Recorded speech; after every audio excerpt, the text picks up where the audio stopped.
அனைவருக்கும் வணக்கம்.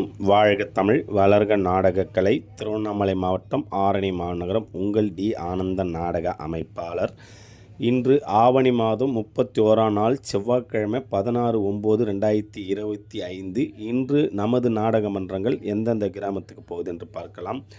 நமது ரோஜா நாடகமன்றம் எங்கன்னு பார்த்தீங்கன்னா பழக்கச்சேரி. இது ரூட் எப்படின்னு பார்த்தீங்கன்னா, தியாகதுருவம் போனோம், கள்ளக்குச்சிக்கு முன்னாடி தியாகதுருவம், பழக்கச்சேரியில் இன்று இரவு ரோஜா நாடக மன்றத்தினால் நாடகம் நடைபெறும். நமது இளஞ்சிட்டு நாடகமன்றம் எங்கன்னு பார்த்தீங்கன்னா, நீலமங்கலம் ரூட் எப்படின்னு பார்த்தீங்கன்னா, மருவத்தூர் போய் கேட்டிங்கன்னா சொல்லுவாங்க. நீலமங்கலத்தில் இளஞ்சிட்டு நாடகமன்றத்தினால் நாடகம் நடைபெறும்.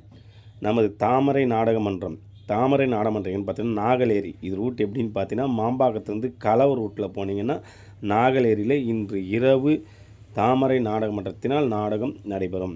நமது காயத்ரி நாடகமன்றம் எங்கன்னு பார்த்தீங்கன்னா, கொண்டாபுரம் ரூட் எப்படின்னு பார்த்தீங்கன்னா, வாலாஜாலேருந்து சோளிங்கர் ரூட்டில் போனீங்கன்னா கொண்டாபுரத்தில் காயத்ரி நாடகமன்றத்தினால் நாடகம் நடைபெறும். இன்று இத்தனை நாடகமன்றங்களுக்கு தான் நாடகம் இருக்கிறது. நாளைக்கு புரட்டாசி பிறப்பதால் இனி நாடகமன்றங்கள் குறைவாக தான் இருக்கும். புரட்டாசி மாதத்தில் சனி, ஞாயிறு, வெள்ளி மற்ற எதனா விசேஷங்கள் வந்தால் தான் நாடக புக்கிங் ஆகும். ஆகையால் நாடகம் இருந்தால் மட்டும் பதிவு போடுறோம். நாடகக்கலை ரசிகர்கள் மீண்டும் நாடகக்கலைக்கு வாழ்ப்பு கொடுக்கணும், கிராம பொதுமக்களும் வாழ்ப்பு கொடுக்கணும் என்று மிக தாய்மொழி கேட்டுக்கொள்கின்றேன். நன்றி, வணக்கம். வாழ்க தமிழ், வளர்க நாடகக்கலை.